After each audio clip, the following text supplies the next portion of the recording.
was very excited. My last semester of college, I got to take photography. I was super excited because I thought, you know what I'll be good at? Photography. I thought I like pictures.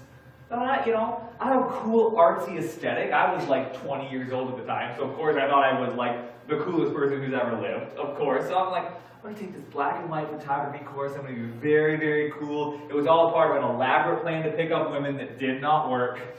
And so I thought I'm going to take this photography class. And it was fun. Getting there, getting the camera, that was really cool. Even going out and taking the pictures, that was really cool. Then they were like, you know what you're going to do? You're going to learn how to develop your own film. And I thought, okay, cool. Don't fall for it. If anybody ever says, hey, are you interested in learning how to develop your own film? Run! Run as fast as you possibly can. It is unbelievably tedious, which is not something I'm good at anyhow because I have the attention of a gnat. And so it's unbelievably tedious, it's unbelievably precise. You have to get everything in just the right order. And also, in order for it to work, you have to just let things sit for a long time and sit in a completely dark room. Just sit there. It is not good. And I constantly have the problem of, I'm one of these people where when I walk into a room, the first thing I want to do is flip on the light switch. If you do that in a dark room, you will get yelled at. Art majors will yell at you, and they seem nice and friendly, but they are not when you turn on the light in the dark room. And so as much as I thought I would enjoy this photography class, the truth of the matter was, when it came the time to put in the work, to get in the dark room, to do the development, the stuff that actually makes your pictures look good was not ready for it. You see, too often in our lives with Christ, and in our attempts to become disciples, in our attempts to follow Christ, this is the way that we live, right? We have a come to Jesus experience. We have some sort of salvation experience, whether it be the sinner's prayer, whether it be a moment you had alone by yourself, and we say, God, I want to follow you. Lord, I want to know you. And that's exciting. And then we go to church, and we get into church for the first time, we start meeting people, we start hearing sermons, and singing these songs, and we're like, it's great. This is so much fun. But what happens when that starts to wear off? What happens when the fun and the excitement and the newness and the energy that you have put towards your faith wears off? What happens when you struggle? What happens when things don't go like you think they should? What happens when you encounter that first big roadblock or that first big stop sign that says, hey, not everything you do here is going to be easy? So we have to put in the work. It's when it gets tough. And that's when we really find out how much faith you and I really might have after all. Jesus goes into the Sermon on the Mount. It's the first big period of teaching that Jesus ever has when he's here on earth. And so he opens up and he front loads it with the Beatitudes, the ones that we're kind of familiar with. Blessed are the poor in spirit, blessed are those who mourn, blessed are the meek, blessed are the pure in heart. You know, and Jesus is introducing a countercultural way of thinking. He's telling people, you know, society says you should always be happy. Society says that you should look out for yourself. Society says that you should put yourself first. Society says that you're successful if you have these things and if all these things go right for you. But Jesus says, blessed are the poor in spirit, blessed are those who mourn, blessed are the meek, so on and so forth. And then he goes on to this. This is Matthew 5:13. He says, you are the salt of the earth. But if the salt loses its saltiness, how can it be made salty again? It is no longer good for anything except to be thrown out and trampled underfoot. You are the light of the world. A town built on a hill cannot be hidden. Neither do people light a lamp and put it under a bowl. Instead, they put it on a stand and it gives light to everyone in the house. In the same way, let your light shine before others that they may see your good deeds and glorify your Father in heaven. And so, when Jesus comes and he begins to teach, he's saying the things he's saying for a reason. He's telling people that the way that you've been told to live in religion is not necessarily the way that I want you to live, the life that I have set out for you. It's more than that. It's about more than rules and rules keeping and keeping quiet and being under somebody's control. It's about more than that. You have work to do. You are the salt of the earth. You are the light of the world. And with that comes a certain level of urgency and a certain level of dependency that the world outside of this room has for you. And this is the part where it starts to get difficult. You see, when you first come to Christ, you first become a believer, it's sort of like, yeah, like I'm in this now. Like I'm going to come to church and like I'm a part of this thing. And it's great. And you come here and you sing the songs and you listen to sermons and everything's going great. And you don't really have to do anything. That's part of the reason why they call it being a baby Christian. Or being young or immature in your walk. Because when you're a baby, you don't have to do much of anything. Nobody is relying on babies. Nobody's saying, you know what, listen, if this baby doesn't fulfill their quota of crying today, then we're never going to make it, guys. Man, if this baby doesn't crawl 10 feet today, then the whole system falls apart. No, nobody relies on babies. They don't need to. And even as a child starts to grow, is when expectations begin to put on them little by little by little. So the first expectation that we have, when we have a child, the beginning expectations that we have with them is just don't do bad things. Right? Once you start to be old enough to make conscious decisions and do those things, the first thing that we expect out of our children is, hey, just don't break stuff. Just don't hit people. If you can accomplish that, that's good. And for some people in their faith, that's where they still are right now.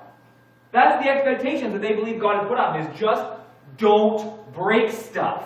And don't hit anybody, and you will have fulfilled your responsibility to God. If you can just not break anything, hurt anybody, or really mess things up in some way, then you're doing great. And yet if we find ourselves stuck there, we understand that that's not mature Christianity either. That's not mature faith. That's still toddler-level faith. And then as we begin to grow, we begin to do things. There begins to be expectations on us, not just for the things that we ought not to do, but the things that we ought to do. So when you begin to be elementary school age, it's like, okay, we expect you to go to school. We expect you to do your homework. We expect you to learn. You begin to expect a child to do chores and these sorts of things. There begins to be things that they have to do. And then as you grow and you get older and mature, you begin to be a teenager, college student, then adult, you begin to have a whole new set of expectations on you of things that I have to do and I have to accomplish. For example, I have to pay taxes. Isn't that weird? When I was in school, we kind of generally talked about taxes as sort of a thing, but nobody ever taught me how to do them. And nobody ever really gave me any kind of expectation about what paying taxes would be like. And then all of a sudden I got this job, and it gets to be like February, January, and my mom's like, hey, I made us an appointment. We're going to go to the accountant so you can get your taxes done. I thought, get my taxes done? Am I old enough for that? I have to get my taxes done? So I'm like, yeah, of course you have to get your taxes done. And now there begins to be these expectations put on me that whether I know about them or not, and whether I fully understand them or not, I am still responsible to them. I can't get audited by the IRS and go in and go, you know what? I just don't feel like they properly explained taxes to me in school. I'm sorry. That's not an excuse. They're not going to go, you're all right. I'm not going to go, you know what? I've never done it before. Nobody really taught me how to do it, so how can I be expected to do it? The IRS doesn't care. They understand. You're a grown-up. You make money. You pay taxes. Too often in our spiritual lives, this tends to be the way we make excuses. We say, I don't really know. I didn't really know I had to do that. I don't really understand what that whole thing is about. Or I've never really been taught or trained in that, so I'm just not going to do it. And once you get to be mature in your faith, once you get to be mature in your Christianity, those excuses don't fly anymore. You know, it's like Chaplain Al said this morning. Go into all the world and make disciples of every nation. Once you become mature in your Christianity, you don't just get to say, I don't really understand what making disciples is. Or, nobody ever really taught me how to make a disciple. Or, it just doesn't sound like me. I'm going to take a pass on the Great Commission. I'm good on that one. No, that's unacceptable. You don't get to do that. Because the world needs you. You are an important and integral part of what God is trying to do in your community, in your world. And so if you say, I'm going to take a pass, we are missing out on something. Our church is missing out on something if you say, man, I'm just going to take a pass. Your community and the world at large is missing out on something if you say, I'm just going to take a pass. You know, it's sort of like, if you were on a football team, you say you were on the offensive line for the Detroit Lions. I would feel bad for you if you were on the offensive line for the Detroit Lions. But say you were on the offensive line for the Detroit Lions, and you got down there and you lined up. You went to everyone's hands. You look around and you go, there's plenty of people on the offensive line here. There's got to be, 7, 8 of us? They don't need me. They'll be fine. You know what? I'm just going to sit this play out. You guys, there's already 10 of you. You don't need 11. You guys are good. And just walks off the field. What's going to happen? Your quarterback is going to take a pounding. Your teammates are going to look around and go, where were you? We needed you. You may feel like, I'm just this one guy. What am I supposed to do? I can't stop a whole football team. No, one guy can't stop a whole football team, but 11 guys can. You are a part of something. You are a part of a team. But what happens when things go off the rails? What happens when things go left instead of right? What happens when things aren't working? What happens when you try and fail? What happens when you try and things don't go like you think they would? What happens when things happen in your personal life that you didn't expect or didn't anticipate? What do?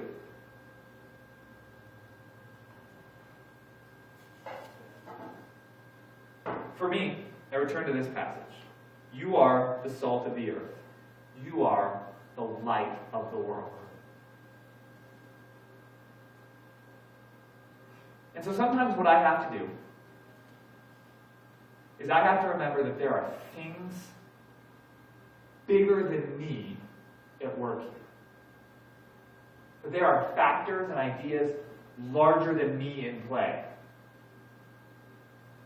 I have to remember the most difficult thing I ever have to remember is that I am not the center of the universe. I hate that. If I had replanned the universe, I would definitely put me at the center. But that's why I didn't get to plan the universe, among many things. I am not the center of the universe. That I am needed. And the truth is this. As I pour myself out and empty myself into a desperate and dying world, I will be filled again by the God of the universe. I will never lack. There will never be a day when I go out into the world and say, God, I want to do your will. God, I want to work for you. God, I want to do what you have for me. And God goes, great, you go do that. I'll get to your stuff later. I will never be abandoned or forgotten by God. And so the more I step into what He has for me and the more I empty myself out, the more God will be present in my life, filling me with grace and hope and peace and love and the energy and joy to go out and minister to a broken and desperate and dying world. I will never be found wanting. I will never be left lacking. The only difference is when I am filled, I can get stingy. I can get selfish. I can say, oh man, I know God's always been faithful to me every day of my life for 27 years now, but what if He's not tomorrow? What if God's not faithful? Then what am I going to do? all I have is just this one person's worth of ability, of energy, of grace from God, what happens if I pour it out? I begin to doubt the faithfulness of God, even though He's given me no reason to, or all of my past history. He's given me no reason to doubt it, but for some reason I do, and I think, oh my, if I pour myself out, what will I have for me?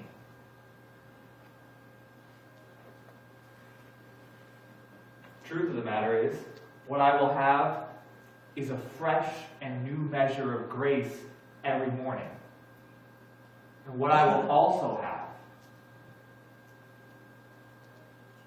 is a community and a life that is much more filled with grace. Because it's not just in me, it's around me. Because I was faithful, because I gave of myself, because I did what God was asking me to do. Now not only am I filled with the grace of God, but the people that I have talked to, that I have ministered to, that I have met with, that I have wept with, that I have served, are now more filled with grace because they have been filled with the grace of God that He filled me with. And so now, instead of just being one person filled with grace and whose needs have been met by God, now there's two of us. And the idea would be that from the two of us would make 4 and 6 and 8 and 24 and 48 and 256. Amen. That the grace of God would spread. And now, not only am I filled with grace, my neighbor is filled with grace, our community is beginning to be filled with grace, and now God is in the middle of things. So my life isn't just better because I'm filled with grace. My life is better because my community is filled with grace, because God is doing something. And He was able to use me as the catalyst. Church, you are the salt of the earth. You are the light of the world, and they need you. Amen. Do not worry for a second that God, who has been faithful for eternity past, is going to fall asleep. He's not. He's always been faithful. He's always been faithful. He will always be faithful. He's God yesterday, today, and forever. Forever. And so the only question I have to ask is not, will God be faithful to me, but will I be faithful to God? Will I be faithful to do what it is that God has led me to, that God has spoken to me? And the answer to that question is, of course, no! I'm not going to be perfectly faithful to God. Nobody is. I'm so far from perfect I can't see it with binoculars. But if at some point during my day, during my week, during my time here on earth, I can do something that God has set me in front of, then I can say that the light that God has made me wasn't in vain. I did something. I was here. To take it really wide and really bad. So what ought we to be doing, church? What ought you to be doing? Huh? I don't know that I necessarily get to answer that question. Like I tell you all the time, I think that's above my pay grade. I talked last week about seeking and asking God, and that's a good thing. Seeking and asking God is a good thing. Prayer and meditation are important. But not as a substitute for action. You know, sometimes we can get so deep into these ideas of, I'm going to wait on the Lord, I'm going to wait and see what the Lord has me to do, that sometimes we miss what's right in front of us. You know, it's sort of like, I get overwhelmed real easily. And just really, really easily. It's part of having anxiety and dealing with anxiety is that you get overwhelmed really easily. And so sometimes it's difficult for me, and I look at things and I go, what am I going to do about this enormous problem? What am I going to do about all of these things? What am I going to do about all of these problems in my life? And it tends to be paralyzing. And I've learned, and I've been trying to learn, that what I can do is right in front of me. That some problems don't need solving they need working. I'm a problem solver. I like to solve every problem. I want to come up with a clever solution and a new method to do everything. And sometimes God's just like, dude, do the dishes. Do the dishes. You don't need some fancy new method. You don't need some inspiration. You don't need a dove from on high to tell you that if there's dishes in the sink, do the dishes. You don't need the Lord to come and descend on you to say, you know what? Mow lawn. Shovel the driveway. Give the dog a bath. It's the same way in our spiritual lives. You don't need a dove to descend on you that says, give to the poor. No, it's in there. Like a lot.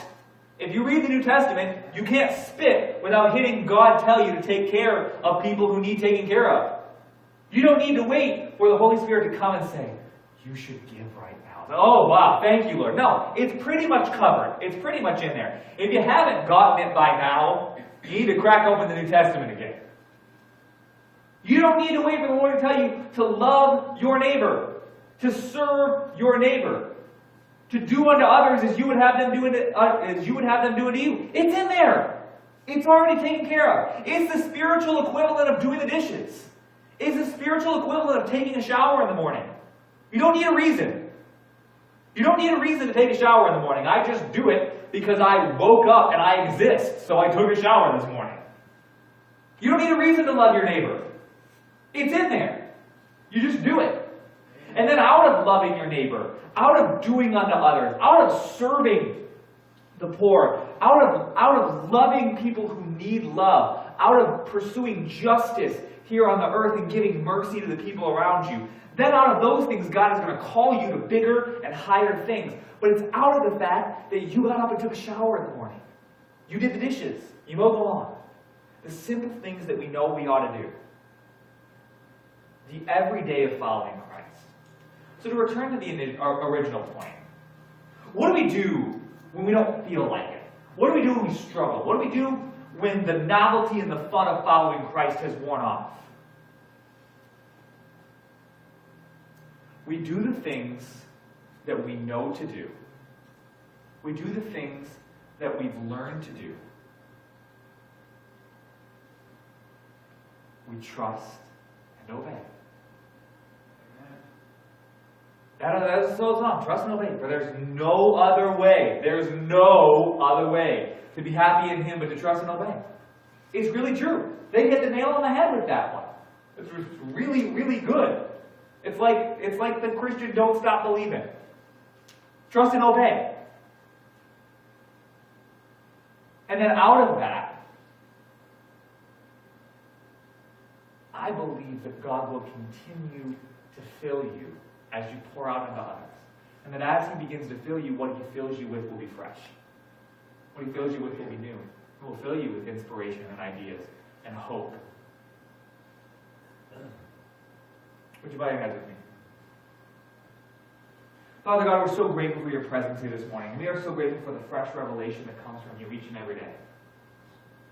Lord, we pray when it's difficult, when it's mundane, when it's a challenge, Lord, that you would remind us to do the simple things, do the things that were commanded in your word, and to simply trust and obey. Because we know that you are faithful. Help us to be faithful. We know that your word is true. Help us to follow. We know that you are God. Help us to serve. We love you, Lord. We love you, Lord. In your name we pray. Amen. And now, for those of you who would like to join us, we are having our annual business meeting like right now, which is going to be a sharp shift in tone. But thank you all for coming this morning so much. Al and Terry are going to be back in the corner there, and so as soon as we wrap this up real quickly, they're going to be back there, so go and talk to them. Grab those prayer cards, grab the business cards, grab the brochures. They're doing a great and incredible thing here in Genesee County, and we want to partner with them as they do that. I'm going to turn it over to you.